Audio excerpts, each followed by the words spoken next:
আসসালামু আলাইকুম গাইজ, তোমরা সবাই কেমন আছো? আশা করি ভালো আছো। আমি আলহামদুলিল্লাহ তোমাদের দয়া ভালো আছি। তো এই মাছটাকে মোরলা মাছ বলে না নারকেলি মাছ বলে সঠিক আমি জানি না। তোমরা কী নামে এই মাছটাকে চেনো তো আমাকে কমেন্ট করে জানাইও। তো আজকে এই মাছটা দিয়ে দুন্দুল আর আলু দিয়ে রান্না করব, মাখা মাখা ঝোল ঝোল। তো আমি মাছগুলো এরকম করে সুন্দর করে ধুয়ে নিয়েছি পরিষ্কার করে। এখন হলুদ আর লবণ মরিচ দিয়ে মাছটা মাখিয়ে নেব। আর এই তো দুন্দুল আর আলু কেটে নিয়েছি আর নিয়েছি পেঁয়াজ কুচি আর কাঁচামরিচ কুচি। এখন মাছগুলো ভাজার জন্য দিয়ে দিচ্ছি লবণ, আর দিয়ে দিচ্ছি হলুদের গুঁড়া, আর দিচ্ছি সামান্য মরিচের গুঁড়ো। এখন মাছগুলো মাখিয়ে নেব। এতে মাছগুলো মাখিয়ে নিয়েছি আর চুলায় দিয়ে দিয়েছি একটা প্যানটা তো গরম হয়ে গেছে। এখন দিয়ে দিব তেল। এতে আমি তেল দিয়ে দিচ্ছি, দিয়ে প্যানের গায়ে তেলটা একটু ছড়িয়ে দিচ্ছি আর মাছগুলোই তো দিয়ে দিচ্ছি। এই মাছগুলো ভাজতে তেমন একটা সময় লাগে না, যেহেতু মাছটা একটু পাতলা, তাড়াতাড়ি ভাজা হয়ে যায়। তো আমি মাছগুলো ভেজে নিচ্ছি আর আমার এক সাইড হয়ে গেছে, আর এক সাইড উল্টিয়ে দিচ্ছি।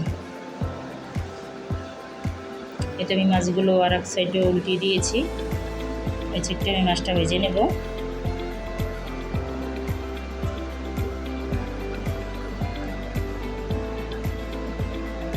তো এই তো আমার ওই সাইডটা মাছ ভাজা হয়ে গেছে প্রায়।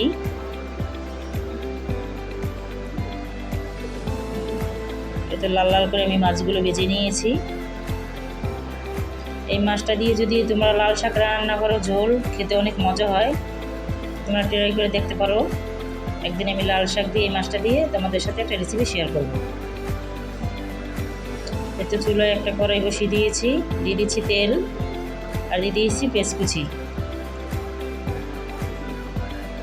আর দিচ্ছি কাঁচামরিচ কুচি।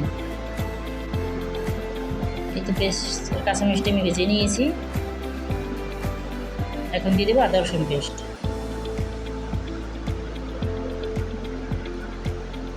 এই তো আদা রসুন পেস্ট দিয়ে দিচ্ছি, দিয়ে আমি ভালো করে আদা রসুন পেস্টটা ভালো করে ভেজে নেব, যেন আদা রসুনের কাঁচা গন্ধটা চলে যায়। আর দিয়ে দিচ্ছি সামান্য পানি।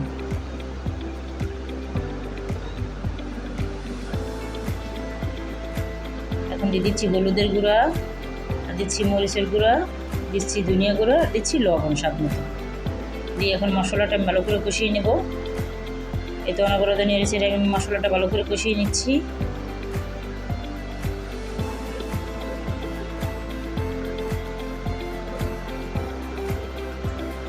দেখো মশলাটা কত সুন্দর হয়েছে কষানো। এতে আমার মশলাটা অলরেডি কষানো হয়ে গেছে। এখন দিয়ে দেবো দুন্দুল আর আলুগুলো, দিয়ে আমি ভালো করে কষিয়ে নেব।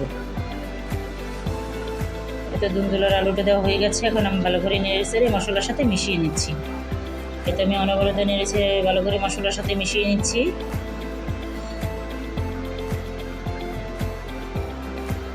এখন একটা ঢাকনা দিয়ে ঢেকে দেবো, এতে করে দুন্দুল আর আলুটা মজে যাবে। যে দেখো দুন্দুল আর আলুটা মজে কতটুকু হয়ে গেছে।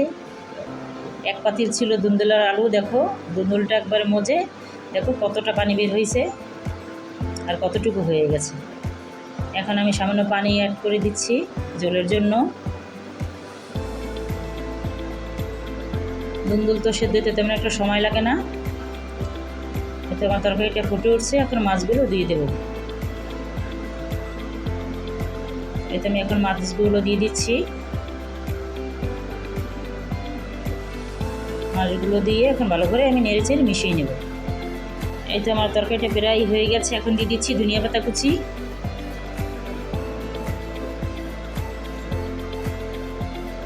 এতে আমি ধনিয়া পাতাটা দিয়ে দিচ্ছি, দিয়ে এখন একটু নেড়ে চেড়ে দেবো।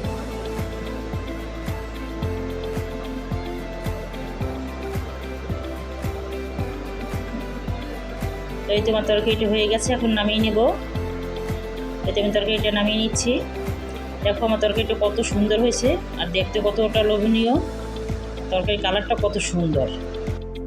তো তোমরা এই মাছটা দিয়ে তরকারি রান্না করে ট্রাই করে দেখতে পারো, খেতে অসম্ভব মজা হয়। তো তোমাদের যদি আমার এই ভিডিওটি ভালো লেগে থাকে, ভিডিওতে একটি লাইক কমেন্ট শেয়ার করে দেবেন, আমার চ্যানেলটি সাবস্ক্রাইব করে দেবা। তোমার পাশে থাকার জন্য ধন্যবাদ। আল্লাহ হাফেজ।